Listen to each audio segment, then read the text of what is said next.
Ya nos avis- Buenas tardes a todas y todos. Les damos la bienvenida a la sesión de inauguración del Seminario Permanente 2026 del Doctorado en Desarrollo Sostenible. En este caso, tocaremos este año el tema Teoría y Praxis en Desarrollo Sostenible, donde hemos invitado a nuestros egresados del programa para que nos platiquen de sus experiencias ya en el ámbito laboral. Algunos de ellos ya están insertos en educación superior en algunos institutos o dentro de los programas de financiamiento de investigación, como el programa de investigadoras e investigadoras por México. Esta sesión tiene por objeto, o estas sesiones tienen por objeto tener esta relación directa con nuestros egresados, pero aún así también estar construyendo estos puentes de colaboración, esta red de conocimiento a través de nuestros investigadores jóvenes, pero también los que no somos tan jóvenes. Con eso también nos ayudan a nosotros a actualizarnos, ver dónde están creciendo, ver cómo están implementando lo que ustedes desarrollaron durante sus conocimientos en el doctorado, pero además implementándolo ya en sus líneas de investigación. Para ello vamos a estar trabajando cada mes con conferencias especializadas de nuestros egresados, principalmente de los últimos 5 o 7 años que han estado trabajando y aquellos que se encuentran en la recta final de su trabajo de investigación también. El día de hoy vamos a inaugurar formalmente este seminario con el moderador, que es el doctor Adrián Vilchis. Él es integrante del comité académico del doctorado y también integrante del núcleo académico del mismo. Entonces, le voy a dar la palabra, por favor, doctor Adrián Vilchis, para que nos presente a nuestro conferencista del día de hoy. Y bienvenidas a todos y todos. ¿Qué tal? Buenas tardes a todas y todos. Para mí es un gusto estar aquí para darles la bienvenida a esta sesión inaugural del Seminario Permanente 2026, Teoría y Praxis en el Desarrollo Sostenible. En este espacio, que está organizado por el Doctorado en Desarrollo Sostenible de la UCRO, tenemos como objetivo fortalecer el conocimiento epistemológico de nuestra comunidad universitaria a través de experiencia de egresadas y egresados. Para abrir este ciclo, tenemos el gusto de contar con la conferencia titulada Gobernanza de la Información y Extractivismo Académico a partir del estudio en turismo, para lo cual nos acompaña el candidato a doctor Daniel Vargas García, de quien me voy a permitir comentar un poco de su trayectoria. Él es economista por el Instituto Politécnico Nacional y maestro en Economía del Sector Público por la Universidad Autónoma del Estado de Quintana Roo, en la cual actualmente está en proceso de titulación del doctorado en desarrollo sostenible. Tiene experiencia en el sector público y privado, ya que se ha desempeñado como auditor, asesor económico en Presidencia de la República y consultor técnico en proyectos de turismo.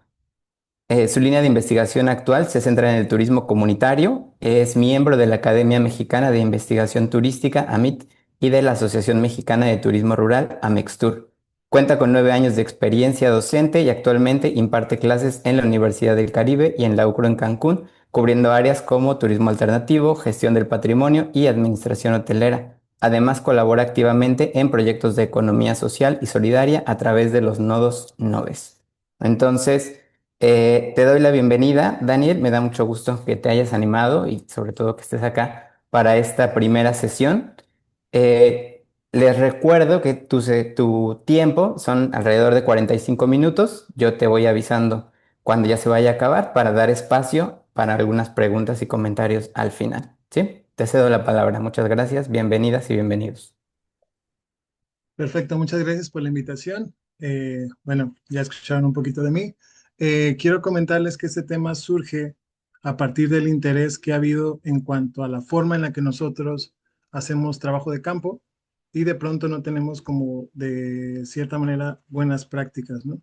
Entonces, voy a dar comienzo a la presentación. El tema es gobernanza colectiva de la información y el extractivismo académico en Quintana Roo, ¿no? Bueno, modifiqué un poquito el título porque se me hacía más ah, de acuerdo a... Uy, No corre la pantalla. Un momentito.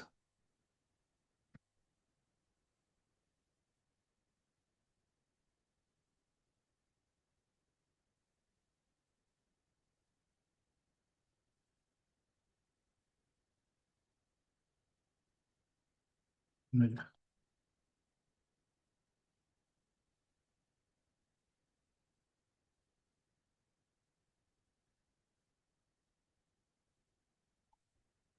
Sí. Ahora sí, disculpen. Bueno, a manera de introducción les comentaba que esta investigación o esta parte de la investigación, o más bien este resultado de mi investigación medular que tiene que ver con turismo comunitario, surge a partir de charlas, de conversaciones con algunas otras personas académicas, ¿no? Principalmente con una maestra de la Universidad Tecnológica de Cancún, la maestra Brenda Marín, y la doctora Cruzita Ken, ¿no? De la Universidad de Quintana Roo, Campus Chetumal. Comentábamos que, pues, una vez que hacemos trabajo de campo, que estamos en in situ, ¿no? Haciendo el levantamiento de la información, hay ciertas prácticas que nos llevan a encontrar limitaciones, pero también veíamos que estas prácticas que llevamos a cabo referente a la recolección de información, de pronto no son tan responsables. ¿Por qué? Porque hacemos uso de la información para hacer publicaciones y para de pronto engrandecer este gran currículum académico que tenemos que llevar a cabo, ¿no? Como parte del sistema de investigadores, etcétera. Pero, ¿dónde está esa retribución a la comunidad? ¿Dónde está esa incidencia directa a la comunidad? Bueno, más allá que hacerlo como de una forma muy, muy científica o hacerlo de una forma muy, muy estrictamente formal, vamos a hacerlo como si fuese una charla, ¿no? Les voy a ir dando un acompañamiento de lo que he visto en campo, lo que he vinculado con la parte teórica, para poder entender lo que es extractivismo académico y entender lo que es la gobernanza de los datos. En este caso, vinculado pues al estudio del turismo. Eh, como les puedo comentar, pues mi área de especialización se ha venido relacionando con el turismo comunitario, que se considera como esta forma de turismo, esta nueva forma de turismo que se contrapone con el modelo de turismo masificado o un turismo industrializado. Eh, ha habido una creciente ola de interés en cuanto a la producción colaborativa, llamémosla así como producción colaborativa científica, en cuanto a la forma en la que nosotros vamos al territorio, recabamos la información y luego eh, hacemos publicaciones o hacemos incluso este tipo de ejercicios, ¿no? Donde yo presento información de las comunidades y pensando que es colaborativo, porque yo llevo a cabo un proceso de acercamiento a la comunidad para poder eh, sensibilizar tanto a la comunidad como sensibilizarme yo y poder compartir esta información el día de hoy, ¿no? Con el permiso de las personas que han colaborado para esta presentación. Se han presentado, sí, problemas relacionados con el extractivismo académico. Ahorita vamos a abordar como tal el concepto para que le pongamos atención a la forma en la que se conceptualiza este término. ¿Por qué? Porque de pronto llegamos a territorio, la gente ya está acostumbrada a que llegan tanto partidos políticos, tanto personas con intereses particulares, y luego llegamos los académicos y decimos, nosotros vamos a contribuir a que mejoren sus condiciones de vida. Nosotros vamos a hacer una investigación, vamos a llevarles ciertos insumos, vamos a llevarles ciertas capacitaciones que no siempre ellos están pidiendo, ¿no? Son elementos que nosotros desde la parte académica pensamos que son necesarios, ¿no? Para fomentar un desarrollo integral, en este caso un desarrollo sostenible, pero no siempre las comunidades están necesitando eso que nosotros vemos que pueden necesitar, ¿ok? Esto tiene que ver también con la parte de la gobernanza. Eh, y bueno, mi participación ha sido con las redes comunitarias. Actualmente en mi área de estudio encontramos ya 4 redes de turismo comunitario. Por ahí está Caminos Sagrados, por ahí está ICLUM, que es una red que se ha conformado por jóvenes del Tecnológico de Felipe Carrillo Puerto, jóvenes que salieron de las comunidades de aledañas para irse a capacitar a la zona eh, más urbanizada de Felipe Carrillo Puerto y regresar a sus comunidades para poder hacer proyectos productivos, proyectos que tengan que ver con la actividad turística, sin dejar de lado la actividad cotidiana que tienen estas comunidades. A su vez, me ha permitido percatarme cómo es que estas comunidades gestionan su información, ¿no? Y cómo estas redes, sobre todo, gestionan la información dentro de las comunidades. El objetivo como tal fue analizar las redes de turismo comunitario en Quintana Roo y la forma en la que gestionan colectivamente su información frente a prácticas de extractivismo académico. Esto tiene que ver con un enfoque cualitativo, colaborativo. Se han llevado a lo largo del trabajo de campo, pues entrevistas informales, observación participante, aplicación de algunos instrumentos como cuestionarios. Ha habido un análisis documental, eh, toda la información que precede a la conformación de estas redes de turismo comunitario y posteriormente se ha hecho uso de estos elementos, de estas herramientas que tienen que ver con la etnografía para poder trabajar in situ. Bueno, ya les había comentado, ¿no? Que acerca del extractivismo académico, pero ¿cuáles serían estas teorías o enfoques que lo relacionan? Bueno, el extractivismo académico está relacionado con la crítica al extractivismo cognitivo, ¿no? Esa forma en la que extraemos el conocimiento lo hacemos propio como individuos y posteriormente lo traducimos, lo simbolizamos, lo interpretamos y lo damos a saber, lo explicamos de una forma eh, en la cual nosotros hemos entendido lo que está sucediendo, ¿no? Ya sea el fenómeno, ya sea la situación. La explicación sintética sería que se analiza la extracción de los saberes como forma de despojo similar a un extractivismo académico. Entonces, por ahí entra un tema que tiene que ver con despojo. No me introduje a este tema porque se iba a ampliar mucho el espectro, ¿no? de la revisión literaria. Me quedé simplemente con extractivismo académico. ¿Ok? Referente a gobernanza de la información, hablamos de la gobernanza de la información desde la teoría de la gobernanza organizacional, la forma en la que se organizan entonces dentro de este territorio, y la explicación sintética sería enmarcar la gestión de la información dentro de las estructuras de responsabilidad, de riesgo y de valor organizacional. Posteriormente, a manera de definición en cuanto a extractivismo académico, pues serían estas prácticas en las que los investigadores extraen los conocimientos o los datos de las comunidades, cabe destacarlo que sin reciprocidad o sin reconocimiento epistémico, replicando lógicas coloniales, ¿no? Sería como una nueva forma de colonizar, ¿no? Esta parte que tiene que ver con el trabajo en campo.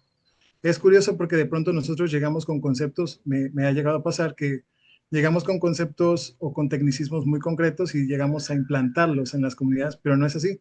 Tenemos que entender que hay usos, costumbres, tradiciones, que hay cuestiones patrimoniales que identifican a los individuos dentro de la comunidad y no precisamente lo que yo perciba como un turismo comunitario es lo que la gente dentro de la comunidad percibe como un turismo comunitario, ¿no? Entonces, no hay una necesidad como tal de hacer una colonización o una incluso adaptación o adecuación epistémica. Simplemente sería como llegar y hacer una consulta de la forma en la que ellos perciben el concepto de turismo comunitario, ¿no? La definición en cuanto a gobernanza de la información, de manera concreta, pues es este conjunto de políticas y procesos que aseguran la gestión ética, legal, eficiente de la información a lo largo de su ciclo de vida. El día de ayer platicaba un poco de manera somera con un amigo que es científico, que está llevando a cabo su doctorado en Sonora, y me comentaba que él estaba haciendo revisión de suelo en un territorio que era considerado como minas de extracción, que eran un recurso común, y actualmente se han vuelto un recurso privado, ¿no? Entonces me decía, oye, y ahora que me hablas del extractivismo académico, y ahora que me hablas de la gobernanza de la información, ¿qué puedo hacer en este caso para que no se considere como tal, ¿no? Le dije, bueno, la condición es compleja porque hay ahora una propiedad, hay una tenencia de la tierra, una tenencia del territorio, entonces ahora se atravesarían otro tipo de problemas, ¿no? Pasaste de hacer una investigación in situ cuando esto se encontraba de una forma considerado como recurso común, ahora que es un recurso privatizado, pues tendría que buscarse otra manera de poderlo eh, sustentar, ¿no? Entonces le generé un poco de ruido, un poco de concientización referente al uso de los recursos para cuestiones académicas, ¿no? El origen técnico del extractivismo académico se deriva del concepto del extractivismo y de la crítica decolonial al conocimiento impuesto desde un norte global. Es una percepción, una conceptualización eh, de manera más decolonialista, pero de cierta forma no tan crítica, ¿no? Actualmente hablamos eh, de un sur global, ¿no? No solamente de un norte global. Entonces habría que deconstruir este origen técnico y tal vez adecuarlo, adaptarlo a las condiciones con las que contamos dentro de nuestro territorio, ¿no? Y el origen técnico de la gobernanza surge en el ámbito corporativo y de la gestión documental para controlar riesgos y cumplir normativas de información. ¿Cuáles son las características principales con las que cuenta el extractivismo académico? Falta de consentimiento o devolución de la información, reapropiación del conocimiento local, producción científica sin beneficio comunitario. Del lado de la gobernanza de la información, contamos con eh, control de acceso y retención de la información, cumplimiento regulatorio o incumplimiento regulatorio, y la coordinación entre áreas que tienen que ver con tecnologías de la información, áreas legales y a las áreas de archivo. A manera de conclusión, algunos resultados que se han encontrado a partir de esta revisión teórica, a partir de esta nueva forma de ver la manera de hacer investigación.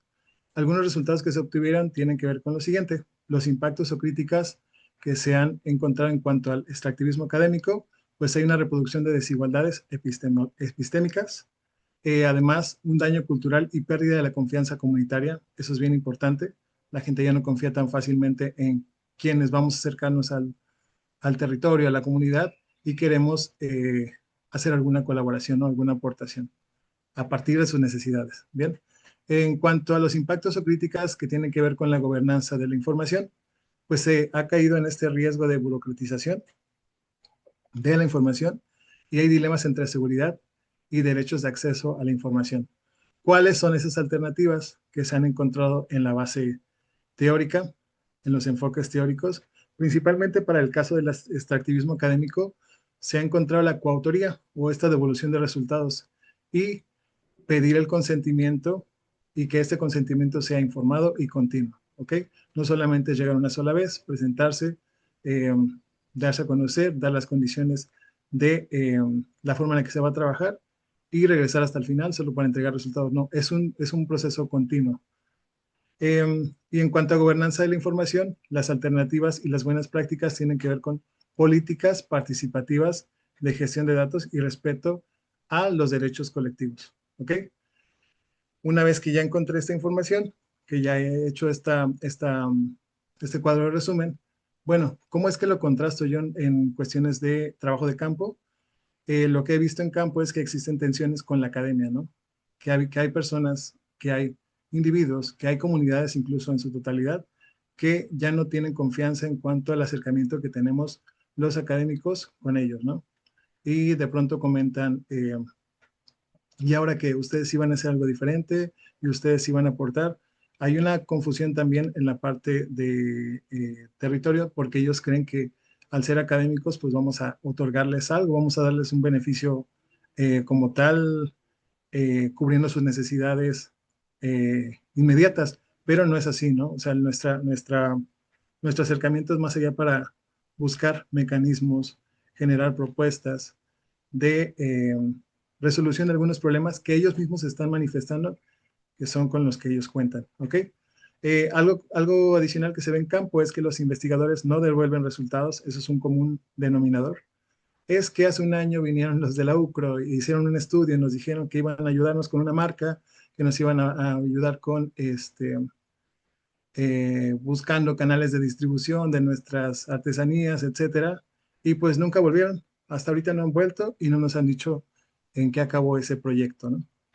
Eh, lo que sí, de plano, no parece presente es el tema de las coautorías o el tema de los beneficios compartidos, ¿no?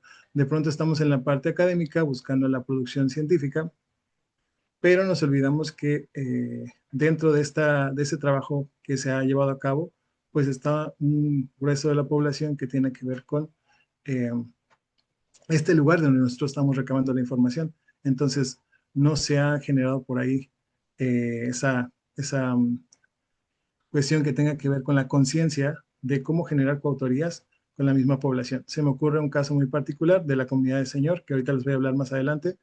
El señor Marcos comentaba que él quería contar la historia que tiene que ver con SHIAT, este emprendimiento de base comunitaria, pero que pues él no tenía, para empezar, buen manejo del idioma, del español, no tenía el recurso para poder publicar un libro y pues no tenía la orientación, ¿no? Tampoco.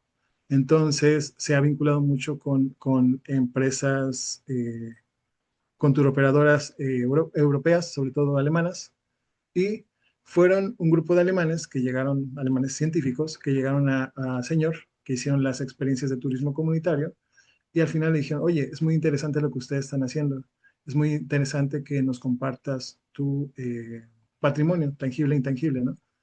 Llámese usos, costumbres, tradiciones, idioma, eh, el avistamiento de aves, flora, fauna, etcétera. Y nos gustaría hacer alguna aportación. Bueno, la aportación fue la siguiente. Ellos ayudaron a publicar el libro que don Marcos quería publicar, pero lo publicaron a su nombre, a nombre de la editorial alemana, y colocaron a don Marcos en los agradecimientos, ¿no? Agradecemos a don Marcos por la colaboración, la disposición que tuvo. Entonces, la idea que era inicialmente de un miembro de la comunidad pasó a ser ahora un recurso que científicos externos a la comunidad pues llevaron a su conclusión, ¿no? Y como tal, la coautoría pues, no se vio reflejada, simplemente se dio un agradecimiento final, ¿no? En la parte de la colaboración de don Marcos. Hay muchos reclamos por parte de la falta de ética, la falta de transparencia y la justicia epistémica, ¿ok? ¿Por qué? Porque de pronto dicen, es que ustedes reciben dinero por investigarnos, ¿no? Ustedes reciben dinero por venir a nuestro territorio, por hacer uso de nuestro patrimonio como tal, para darlo a conocer, para darlo a difundir. Pero nosotros, ¿qué nos estamos llevando en contraparte, ¿no? ¿Cuál es el recurso que nosotros estamos obteniendo a partir de esa intromisión que nosotros académicos tenemos en su territorio? Entonces es un tanto complejo calmar ese tipo de pensamientos, insinuaciones, que en ocasiones son reales, ¿no? Pero es complejo lograr hacer que la gente entienda que no siempre y no todos los académicos y no todos los estudiantes y profesores que se acerquen a las comunidades pues van a hacer esta cuestión de extracción, ¿no? Sino se busca hacer una participación que pueda tener incidencia en lo social y en las cuestiones de desarrollo comunitario. Y finalmente, el tema de justicia epistémica. En ocasiones hay tecnicismos, como ya les comentaba, que para la gente en las comunidades mayas no logran, no logran entender como tal, ¿no? Ellos lo entienden bajo otro concepto, bajo su propio concepto, ellos lo conceptualizan a su manera, o bien, pues tienen algunas referencias en cuanto a algunas instituciones que han tenido acercamientos previos, ¿no? Es el caso del turismo comunitario, lo hablábamos con la señora Margarita dentro del emprendimiento de base comunitario de Selva Bonita, que ella decía, pues yo no entiendo bien lo que es turismo comunitario, pero nosotros estamos dando un servicio que la gente dice que es turismo comunitario. Entonces a mí me caía por sorpresa el hecho de hacer uso de esta etiqueta turística, ¿no? Pero no estar consciente del concepto que ella tiene. Entonces yo le preguntaba cuál es la forma, cómo es la forma en la cual usted define la actividad que está haciendo. Una vez que ella me la definió, dije, bueno, entonces para usted turismo comunitario sería eso, ¿no?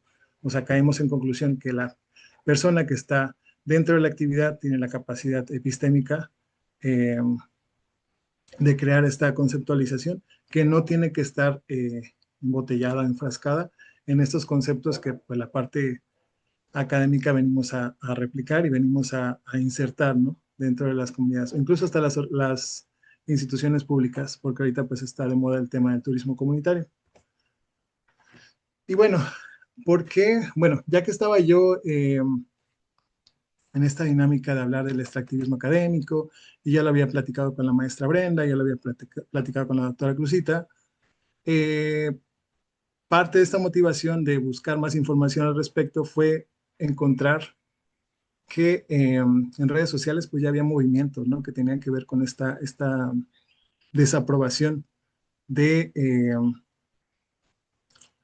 la falta de responsabilidad académica, la falta de ética en cuanto a la forma en la que nos vamos apropiando de la información. Y en este caso, pues al hablar de cuestiones turísticas y sobre todo con esta marca turística emergente, alterna a la marca ya consolidada de Sol y Playa, que es Mayacán, pues encontré que había descontento en cuanto a la forma en la que se estaba usando el patrimonio. ¿Ok? Entonces por aquí coloqué una captura de pantalla referente a esta congregación, a esta unión que están haciendo las comunidades mayas para la defensa del patrimonio. Y buscando algunos otros casos particulares que tienen que ver con este activismo académico, pues encontré un caso, el que tiene que ver con las comunidades mayas de la Sierra de Chiapas. Son los grupos indígenas celtas, tzotzil, entre otros grupos mayas, que presentaron una denuncia ante un proyecto maya por prácticas de biopiratería y por falta de consentimiento y reciprocidad en la recolección de saberes medicinales. Otro caso fue en Ecuador, en el área amazónica, donde hubo fuertes campañas y juicios públicos contra concesiones petroleras que denuncian eh, sobre el uso indebido de la información, sobre todo información genética, y la vulneración al consentimiento previo. Otro caso muy particular en Perú, vemos que todo esto sucede en el continente americano, tiene que ver con denuncias públicas y pronunciamientos contra la apropiación y la piratería del arte, los diseños y saberes ancestrales. Entonces, una vez que vamos a las comunidades, que encontramos algo que nos puede eh, servir, ¿no? En términos académicos, incluso hasta vemos que se puede comercializar, ¿no? Como es el caso de la piratería y los diseños de arte y saberes tradicionales.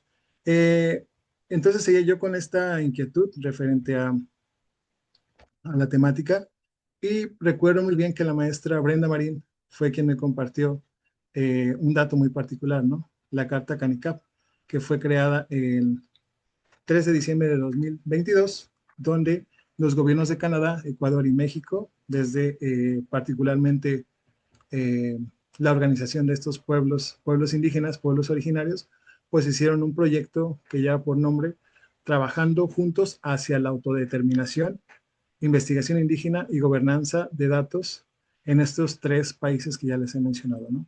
En el caso de Quintana Roo, pues hice, en el caso de, perdón, de México, hay una unificación de comunidades mayas de la península de Yucatán, pero sobre todo destaca la participación de comunidades mayas de Yucatán. ¿Ok?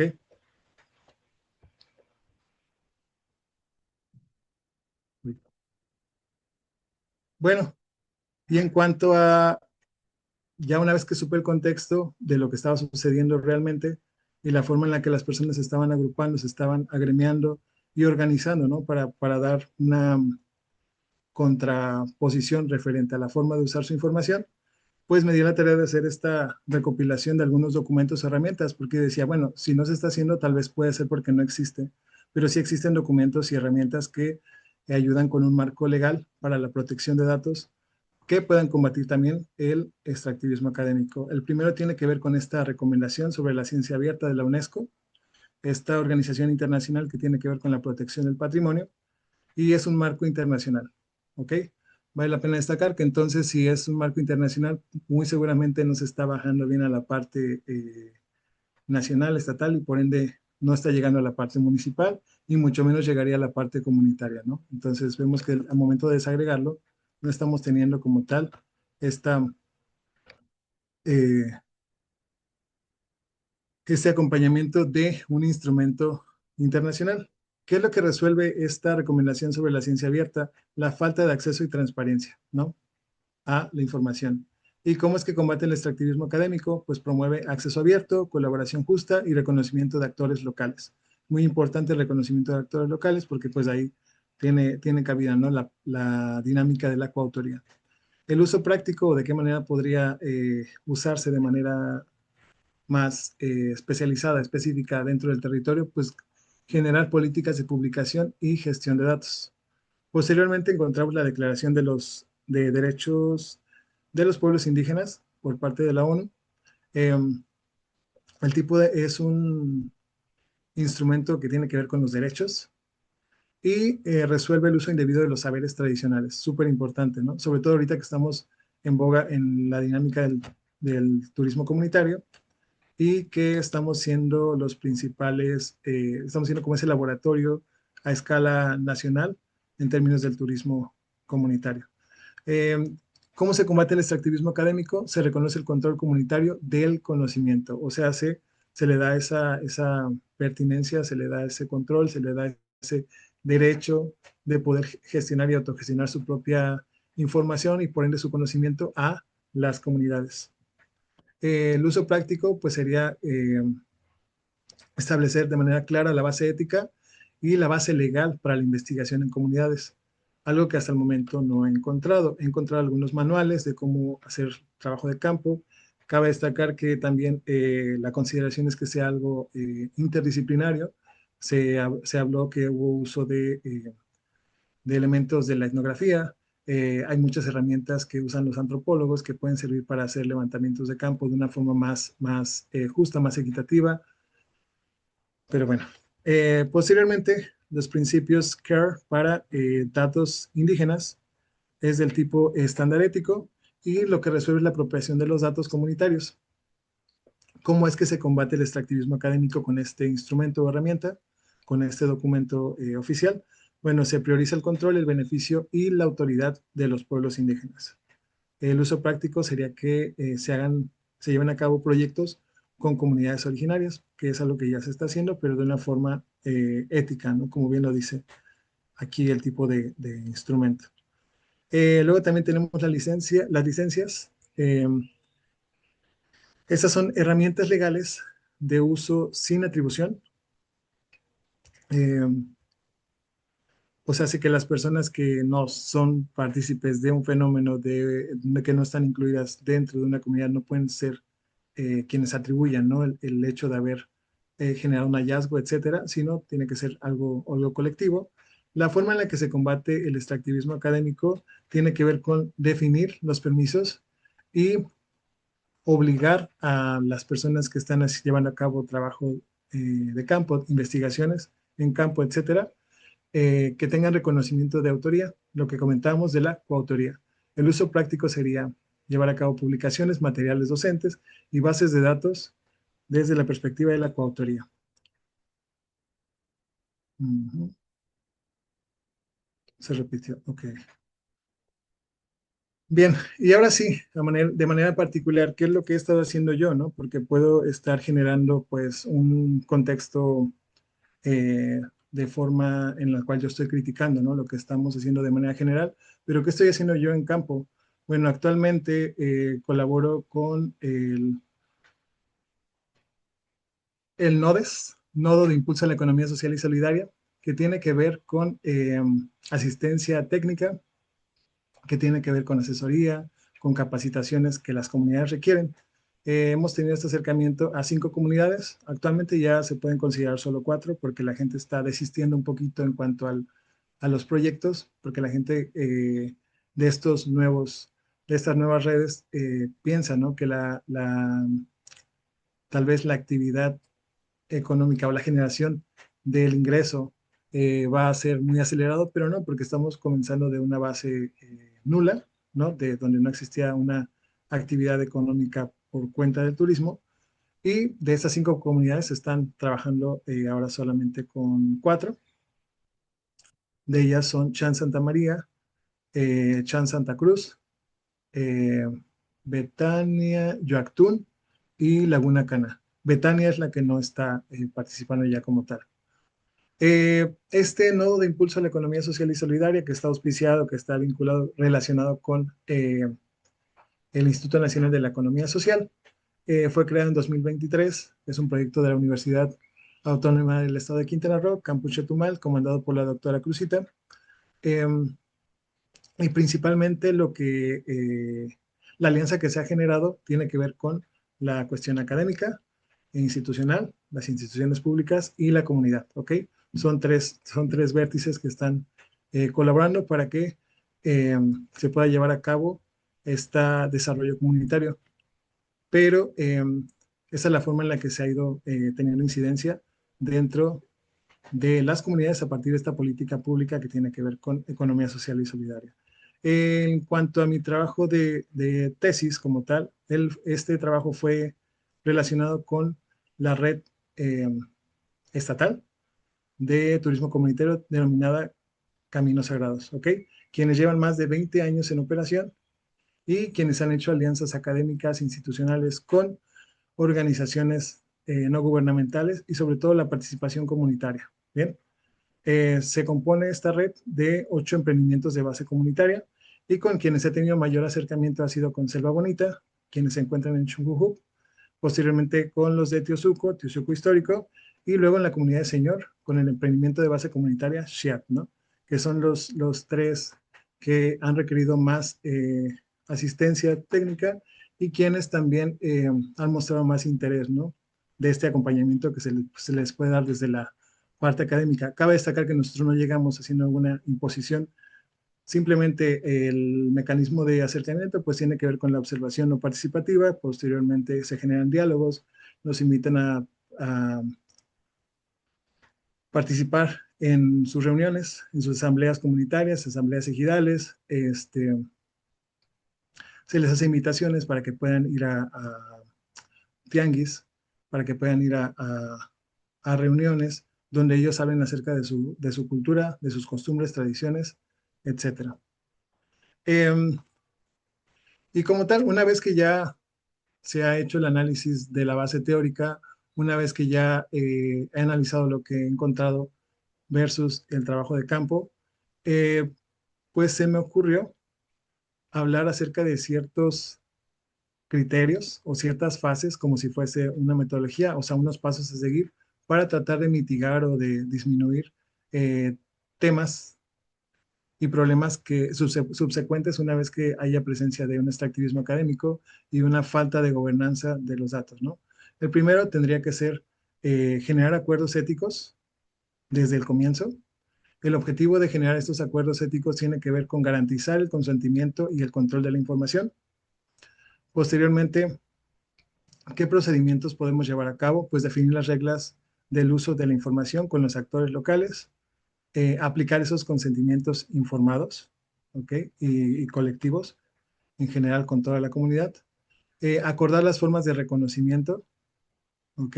¿Cómo es que vamos a quedar en caso de que yo genere una publicación, de que yo genere una publicación científica, de que yo haga un libro, ¿no? Como tal, de la información encontrada en campo, en esos términos de coautoría, y algunos instrumentos o soportes que podríamos llevar a cabo para que esto sea más tangible, pues sería la creación de un protocolo comunitario de investigación. Entonces, hasta el momento en la revisión que llegué a hacer, no encontré como tal un protocolo de investigación.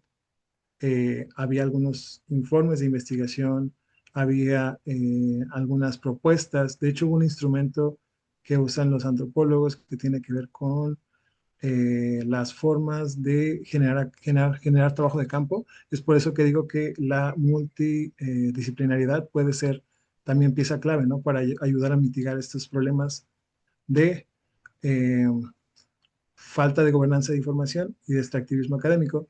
El producto como tal que se puede generar sería un convenio de gobernanza de datos, ¿no? Así tal cual denominarlo. Convenio de gobernanza de datos de Señor, de la comunidad de Señor, convenio de gobernanza de datos de la comunidad de Chuncujú. ¿Para qué? Para que se tenga como un traje a la medida a partir de estos acuerdos que se van a generar dentro de el trabajo de campo que se va a realizar.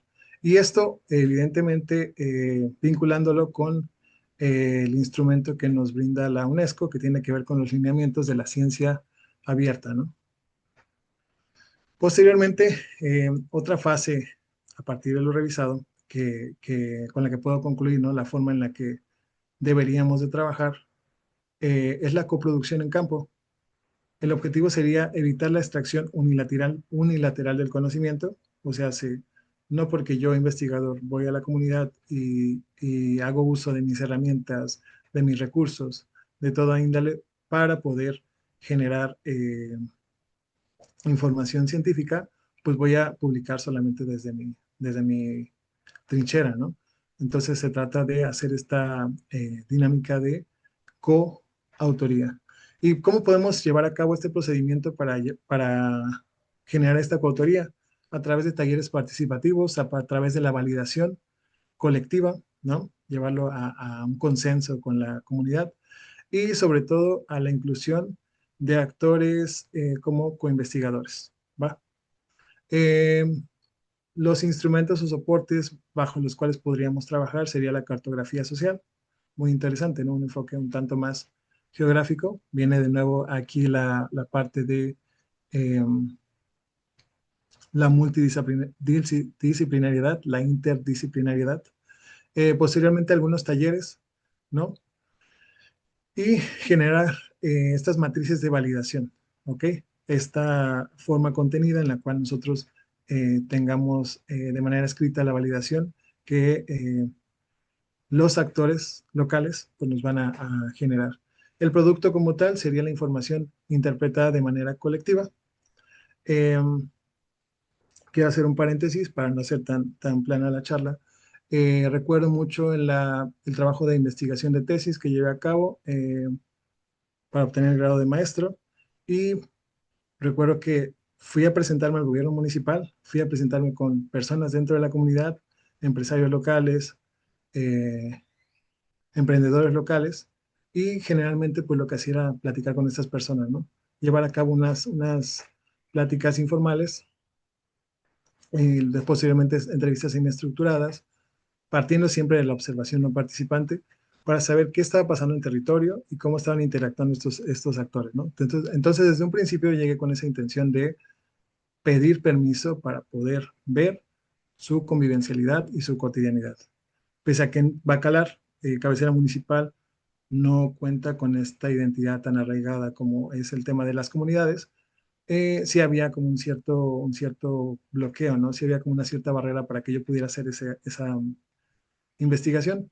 Pero el hecho de estar viendo de manera constante y de estar hablando con la gente y de estar compartiendo los puntos de vista que tenía el sector social, el sector privado y el sector público, pues lo vinculé con la parte del sector académico, ¿no? Entonces empecé a hacer esa sinergia entre sectores y ya fue como tuve un poquito más de cabida en la parte de trabajo de campo en Bacalar. Posteriormente, los avances que iba teniendo, pues los iba presentando. Eh, Casi, casi fui obligado a presentarlo ante autoridades y ante miembros de la comunidad de Bacalar, empresarios, etcétera. Se hacía la invitación abierta. Cuando había foros, me invitaban a participar para hablar acerca del tema. Y evidentemente, pues a las instituciones, o sea, a las personas que estaban al frente de la institución no les parecía conveniente porque había mucha información que los exponía como malos gestores, ¿no? Entonces, pues ni modo, había gente de la comunidad que daba fe y legalidad de lo que estaba sucediendo porque era la misma opinión de la gente, la misma percepción de la gente, pero instituciones públicas pues no estaban de acuerdo, ¿no? Y el sector privado pues se mantenía como al margen, ¿no? Por cuestiones de conveniencia. Entonces, todo este proceso de la maestría lo lleva a cabo siempre compartiendo información con eh, las personas en Bacalar, ¿no? Compartiendo en la parte académica también, haciendo siempre esta sinergia con otros investigadores y partiendo de la multidisciplinariedad, además de que fue un estudio multidimensional. Eh, y al final llevé este estudio de tesis, esta investigación de tesis de maestría, la llevé a varios foros, ¿no? La llevé a varias escuelas de Chetumal, la llevé al gobierno municipal de Bacalar, la llevé a foros culturales incluso, ¿no? Para hablar un poquito de lo que tenía que ver con la percepción del desarrollo local a partir de la política pública de pueblos mágicos. Entonces, sin tener tanto conocimiento de lo que era un extractivismo académico o una falta de gobernanza de los datos, la instrucción académica y el acompañamiento académico me llevó a a intentar tener una buena práctica, ¿no? Y en todo momento estar en contacto con los actores clave y con las personas que tienen que ver con investigación. Ahora sí, ya una vez que coloqué este ejemplo, pasamos al paso número 3, que tiene que ver Cinco con la minutos, Daniel, gobernanza de por favor. datos. Sí, ya estoy por cerrar. Gracias. Gracias. La gobernanza de datos tiene que ver con controlar el acceso y circulación de la información. Algunos procedimientos sería la clasificación de datos públicos, restringidos, sensibles, por cuestiones de querer o no compartir la información, y así como crear repositorios compartidos. Los instrumentos serían como una matriz de acceso y un repositorio del proyecto. Eso tiene que ver con un producto final como un sistema de gestión de la información. Casi para finalizar, tenemos la devolución de resultados. Esto tiene que ver con la seguridad del beneficio comunitario. En esta fase propuesta tiene que ver con el procedimiento de entrega de informes accesibles, presentar resultados en territorio y ajustar la, infor- la, sí, la información como tal a la retroalimentación, ¿no? Eh, los instrumentos o soportes serían los informes comunitarios y guías prácticas, así como las presentaciones locales. El producto sería un paquete de devolución social, ¿no? Posteriormente, la fase metodológica número 5 tiene que ver con la trazabilidad y reconocimiento, garantizar la justicia académica. Procedimiento clave sería registrar los aportes locales e incluir reconocimientos o coautoría, así como transparentar los orígenes de la información. Instrumentos, bitácoras de contribuciones y sección de trazabilidad. Producto como tal, reconocimiento formal y transparencia. Súper importante. Reflexiones y conclusiones. En Quintana Roo, la disputa por el turismo comunitario es también una disputa por el conocimiento, quién lo produce, quién lo usa y con qué fines. Superar el extractivismo académico y avanzar hacia una gobernanza de la información implica reconocer que los datos, relatos y saberes mayas no son simplemente insumos de investigación, sino formas vivas de autodeterminación, memoria y futuro colectivo que tienen que ver con su patrimonio. Un agradecimiento especial para las comunidades de Señor, Tiosuco, Chunjujup y los habitantes de las comunidades de Betania, Chan Santa María, Chan Santa Cruz, Yoactún y Laguna Cana, así como a la maestra Brenda y a la doctora Cruzita, quienes han sido personas que me han ayudado como a esta fase, ¿no?, de concientización en cuanto al extractivismo académico y la gobernanza de los datos. Muchas gracias.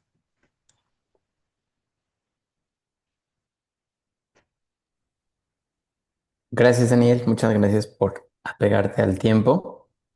Y bueno, abrimos el espacio entonces para algunos comentarios.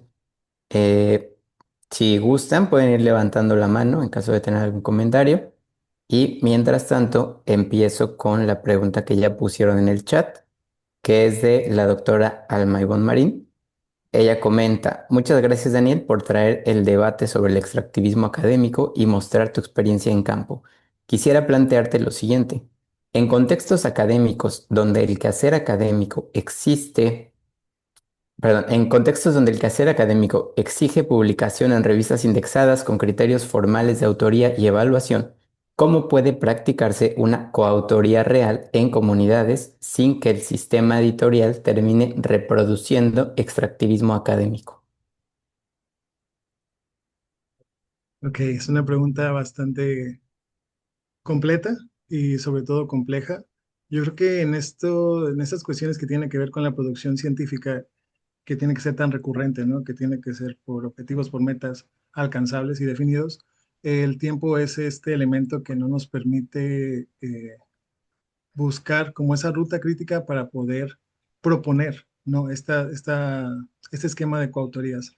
Entonces sí puede ser un tanto contraproducente, sobre todo por cuestiones de tiempo, pero considero que es una forma incipiente de generar esta inquietud de cómo poder mejorar las prácticas, ¿no?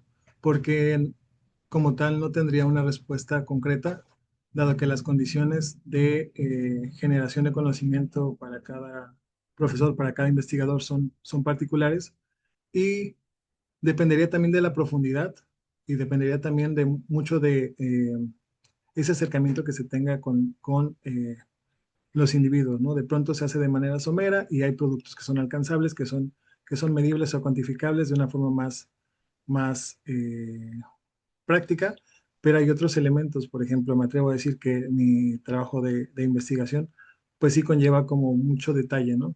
Claro que la investigación pues se ha tratado de un lapso, ¿no? De 4 años, por lo cual tal vez yo podría tener condiciones más completas para poder llevar a cabo un proceso de coautoría, pero sí entiendo que por temas de tiempo sería complicado, ¿no? Atender siempre a esta dinámica de coautoría. Pero bueno, también es una forma de ir reflexionando e ir pensando de qué manera se pueden mejorar las prácticas. Muchas gracias, maestra. Gracias, Daniel. No veo manos levantadas, no, ni más preguntas en el chat. Bueno, mientras alguien se anima, ahí está el doctor Ángel Calvario. Maestro Ángel y luego el doctor Frausto. Hola a todos, buenas tardes. Daniel, gracias. En verdad coincido con lo que dice la doctora Alma. Es un tema bien importante, el tema del extractivismo académico. Y yo tengo una pregunta que me surgió ya casi al finalizar la presentación que hiciste, en términos de cómo poder enfrentar o cómo poder establecer estas estrategias de gestión comunitaria del conocimiento, tomando en cuenta las relaciones de poder que existen dentro de las propias comunidades. Digo, porque sí puede haber un conocimiento generado de forma colectiva, pero también sabemos que hay relaciones de poder dentro de las comunidades. Y esas relaciones de poder también establecen o podrían establecer usos diferidos, diferentes o aprovechamientos, vamos a decirlo, particulares de ese conocimiento que se genera de forma colectiva. Entonces, pues esa es mi pregunta. ¿Tú cómo lo has visto? Si has tenido has observado esta situación dentro de los trabajos que estás realizando, y cómo podríamos nosotros tratar también de establecer un horizonte un poco más homogéneo dentro también de la propia comunidad en estos términos. Perfecto, gracias, maestro. Sí, está habiendo mucha resistencia por parte de las comunidades para poder brindar información, ¿no? Información completa, información fidedigna, información que pues, revela su intimidad, su privacidad, su cotidianidad. Y el tema de las relaciones de poder sí viene a agravar un poquito esta resistencia, sí la viene a, em, a detonar o a incluso incrementar, pero también está viendo como una dinámica de sensibilización. O sea, nosotros investigadores, al menos en lo particular con mis grupos de trabajo, he visto que hay mayor sensibilización en cuanto a la forma en la que nos acercamos a la comunidad, en cuanto a la forma en la que vamos trabajando con ellos, en cuanto a la forma en la que se regresa la información y se están buscando los mecanismos para poder llevar a cabo las coautorías. Entonces, eh, una vez que ya hay sensibilización de nuestra parte, vamos sensibilizando a la gente en cuanto a la intención que se tiene desde la parte académica de las buenas prácticas. Eh, si bien estas relaciones de poder pueden detener u obstruir la forma de crear este eh, conocimiento científico en cuanto a lo que sucede en comunidades, ¿no? Compartirlo y posteriormente tratar de hacer una contribución desde la academia, pues las personas también ya están teniendo eh, de manera paulatina, muy, muy paulatina. Es un trabajo que se ha venido haciendo al menos desde 2003 con Nodes Noca, pero es un trabajo paulatino que se va haciendo en cuanto a llegar a esas cabezas de poder y comentarles que el interés como tal no es tener un beneficio económico de nuestra parte, no es como tener un beneficio científico, académico, sino es empezar a trabajar en conjunto la parte académica con la parte comunitaria para establecer cuestiones más justas en cuanto a la forma en la que se ha venido trabajando el tema de la extracción de conocimiento, ¿no? Que también se ha denominado pues despojo de conocimiento. Entonces sí, definitivamente es muy complejo trabajar, sobre todo se me ocurre un ejemplo, en Laguna Cana está Don Felipe, y Don Felipe al comienzo era muy renuente, ¿no? Don Felipe es el líder natural de Laguna Cana. Eh, y tiene mucho conocimiento en cuanto al territorio y él hace los tours y demás, pero él estaba muy renuente en cuanto a la forma en la que se podía ir trabajando desde esta política pública de nodes, pero a manera que ha pasado el tiempo y el informe en cuanto a la forma en la que nosotros hemos ido acercándonos, pues se ha generado esa confianza y en las charlas constantes, en las reuniones, pues se ha generado también esa sensibilización de ida y vuelta, ¿no? Entonces, vemos que ya cuando se va obteniendo nuevamente la confianza por parte de la gente, ahora lo importante y ahora la tarea compleja sería mantener ese nivel de confianza y seguir trabajando a la par para lograr eh, mejores esquemas que posicionen a la coautoría como un ejemplo para la gobernanza de los datos y el no extractivismo académico.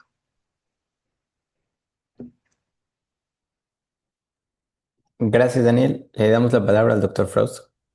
Hola Daniel, un gusto escuchar también y poner en la mesa el tema que nos traes.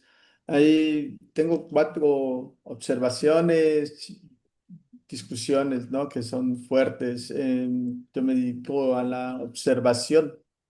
Mi fuente principal de mi laboratorio se llama Laboratorio de Observación e Investigación Espacial y es un tema que tiene fundamentos principales para todas las ciencias, ¿no? Decimos ahí, partimos de eso antes de sistematizar cierto conocimiento, pero yo me acuerdo mucho de la pregunta que me hizo mi director de tesis doctoral. Te la voy a repetir porque fue, para mí marcó mucho esa pregunta, ¿no? ¿Por qué es necesario la investigación en estos entornos comunitarios y cuál es entonces la función de las ciencias exactas o aplicadas? Esa sería la primera, pregunta, ¿no? Quizá mientras vamos viendo, entonces si quieres que te diga las otras, porque van muy de la mano en la parte formativa. Nosotros, como profesionistas, nos decimos científicos, cientistas, ¿no? Y entonces llegamos para sistematizar ciertos elementos que nosotros, bajo nuestra formación disciplinar, creemos tenemos esos marcos, pero uno de los fundamentales es la ética y compromiso social que tiene el investigador.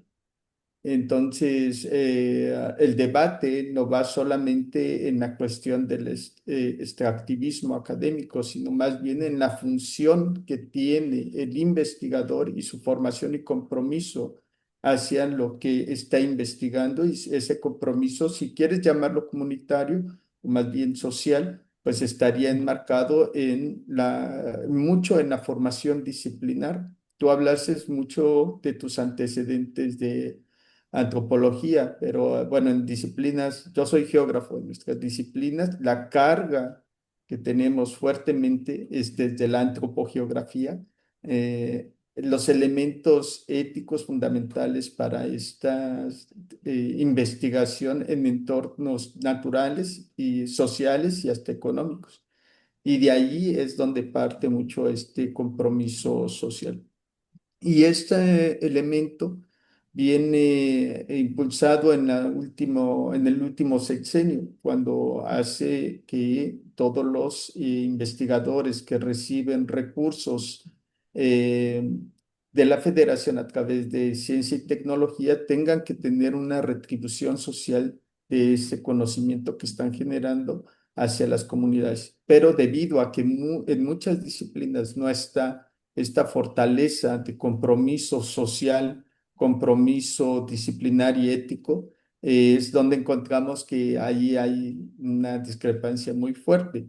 Em, tal es el caso que en la última sesión de evaluación del Sistema Nacional de Investigadores se señaló claramente que un investigador puede hacer investigación socioambiental o dentro de la línea socioambiental centrada en la acción social de su investigación para contribuir a mejorar las condiciones de la comunidad. comunidad muy amplia, porque nosotros también pertenecemos a una comunidad académica, ¿verdad? Y entonces ahí queda todos estos elementos, ¿no? Entonces, ¿por qué es necesario entonces esta investigación en los entornos comunitarios? Bien, yo también, bueno, fui formado como economista y de manera convencional, un economista pues se fija más en fenómenos grandes, ¿no? En fenómenos tal vez desde una perspectiva macroeconómica, ¿no? Y recuerdo que siempre las investigaciones o los proyectos iban enfocados a hacer comparativos de México con el resto del mundo, de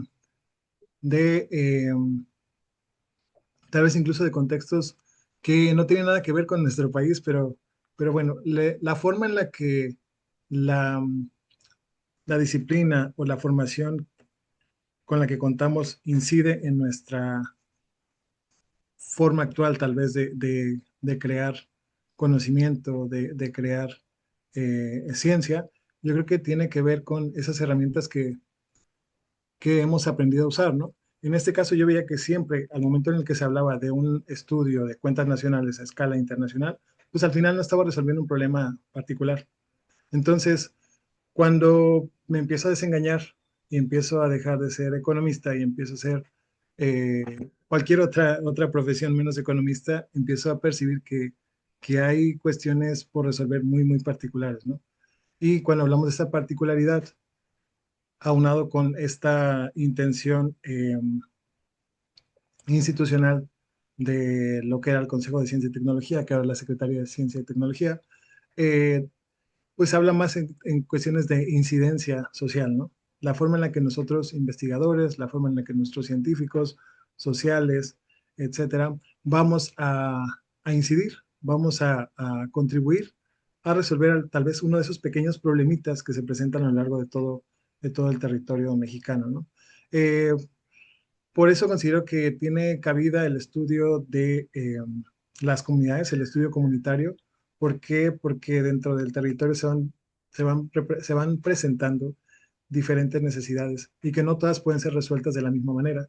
Lo hablábamos también desde el caso de una política pública, ¿no? Una política pública, un programa de gobierno, etcétera, que tiene que ver con esta mejora en las condiciones sociales, pues de manera convencional se generaliza, ¿no? Recuerdo mucho que había esta centralización de políticas públicas, una vez que sale la política pública en el centro, que se avienta la prueba piloto a lo largo de la zona centro periférica metropolitana, pues luego se replica a lo largo de la República Mexicana, pero no tienen eh, la misma, el mismo efecto, la misma utilidad en todas las comunidades. También estando en contacto con las comunidades, hablando acerca de la forma en la que hay esa transversalidad, tal vez, de políticas, pues me decían que de pronto el programa Pueblos Mágicos ha sido, el programa, perdón, de Sembrando Vidas, ha sido un programa que les ha servido para poder resolver algunos temas particulares, ¿no?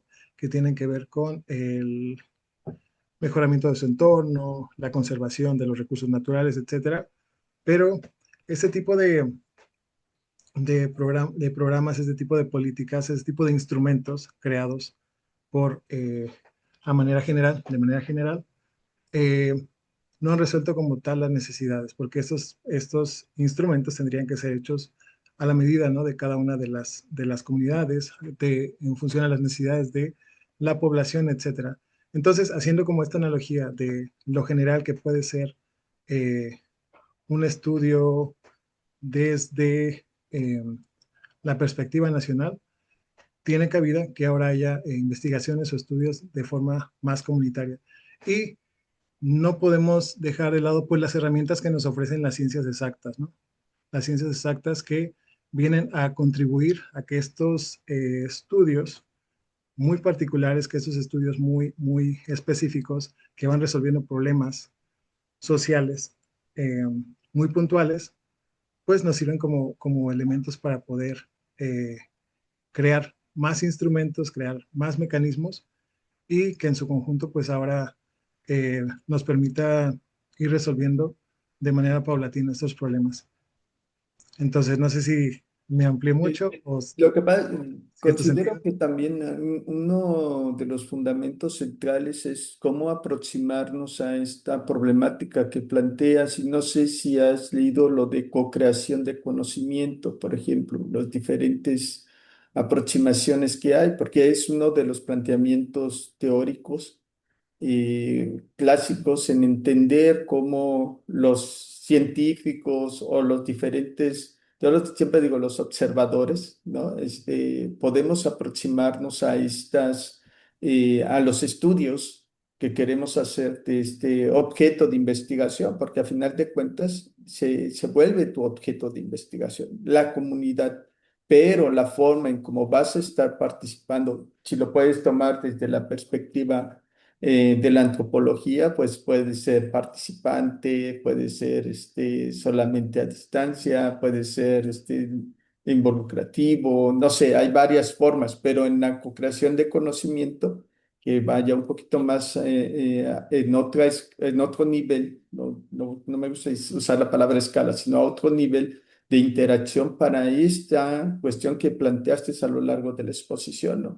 Cómo tomar las dos partes, estos acuerdos, estas acciones, ¿sí? Puede ser una forma en la cual puede ayudarte a sistematizar, porque lo que quieres hacer, ahorita veo, son muchos puntos, pero cómo sistematizar, no solamente en ese análisis que hay, sino cómo sistematizarlo para llegar a la propuesta que, pues puede ser, no sé si va a ser la parte específica de la retribución, acción colectiva. Ahí queda mucho ese planteamiento. Pero, por ejemplo, en Guerrero lo que se está haciendo mucho es esta co-creación de conocimiento para la creación de observatorios, por ejemplo, medioambientales, turísticos, etcétera. De pobreza, por ejemplo, de medioambiental, ¿sí? Rompiendo el esquema directo que se traía institucionalizado federal de creación de observatorios, sino más bien con esta co-creación, sobre todo en entornos tan difíciles, con tanta violencia, ¿sí? Perfecto, gracias. Lo tomaré en cuenta para ir ampliando el panorama de la investigación. Y ahorita que lo menciona en cuanto a observatorios, sí ha habido una propuesta, tal vez en esta dinámica de co-creación de conocimiento, se pensó en llevar a cabo un observatorio de economía social y solidaria que estuviese monitoreando los nodes, ¿no? Que tienen que ver con esta política pública. Entonces ahí hay una incidencia entre las instituciones públicas, la comunidad y pues la parte académica, ¿no?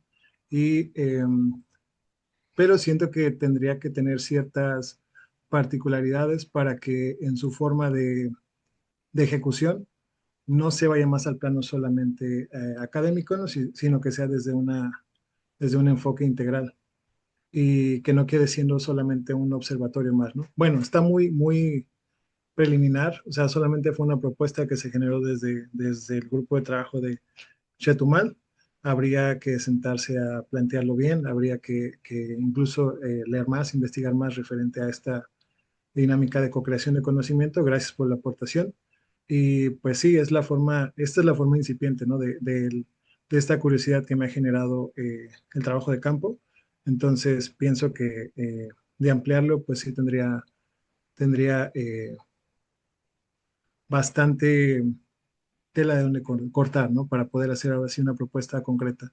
La propuesta final que se generó, pues fue con base al poco, mucho hallazgo que generé en cuanto a el tema y vinculándolo con trabajo de campo, ¿no? Estuve pensando, reflexionando. Entonces ha sido un trabajo como muy internalizado y tal vez valdría la pena socializarlo más, justamente como se ha hecho ahora, para que lo pueda ampliar y lo pueda llevar a una construcción más concreta y más completa. Muchas Pero gracias. yo te recomiendo a dos excelentes colegas que hacen desde hace muchos años trabajo en toda la península. Está la doctora Julia Fraga. A mí me ayudó mucho a entender todos estos procesos, sobre todo comunitarios, trabajando en los pueblos de apoyo del turismo. Por ejemplo, ella me ayudó mucho a entender estos procesos. por un lado, y una muy joven que es la doctora Yamelia Aguilar, que está muy metida en toda la parte de la cuestión de eh, la lucha que se está dando por las granjas porcinas, el agua, los cenotes, estos ambientes tropicales de la península de Yucatán, kársticos en específico, y que tiene una incidencia social muy grande su formación y trabaja mucho estos problemas socioambientales y cómo le da voz a través de esta organización del conocimiento, sistematización del conocimiento que se tiene para poder defender, hacer luchas precisamente contra esta situación de no solamente de este activismo académico, sino de todos los recursos, ¿no? Entonces, ese puede ser también, ellas dos te pueden ayudar mucho, sobre todo porque creo que ellas contigo encontrarían mucho tema afín para sacar ahí. Bueno, felicidades también por tu charla. Gracias. Muchísimas gracias.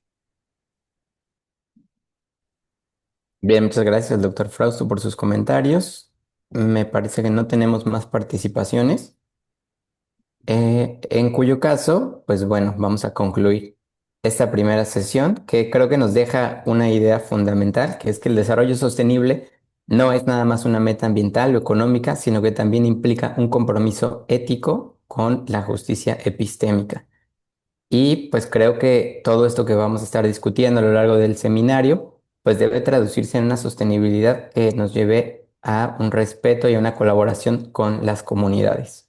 Entonces, les agradecemos mucho su participación y les invitamos a nuestra siguiente sesión que se va a llevar a cabo igual que hoy, en viernes 13, pero ahora en marzo. Ajá, entonces vamos a contar con la presencia de la doctora Julisa Guadalupe Cabrera Borrás, que pertenece a la Universidad Politécnica de Chiapas. Ya estaremos ahí compartiendo en las redes del doctorado y de la UCRO toda la información para que sepan la hora exacta y pues la temática que va a abordar, pero pues vayan apartando la fecha porque va a estar muy interesante lo que nos va a comentar.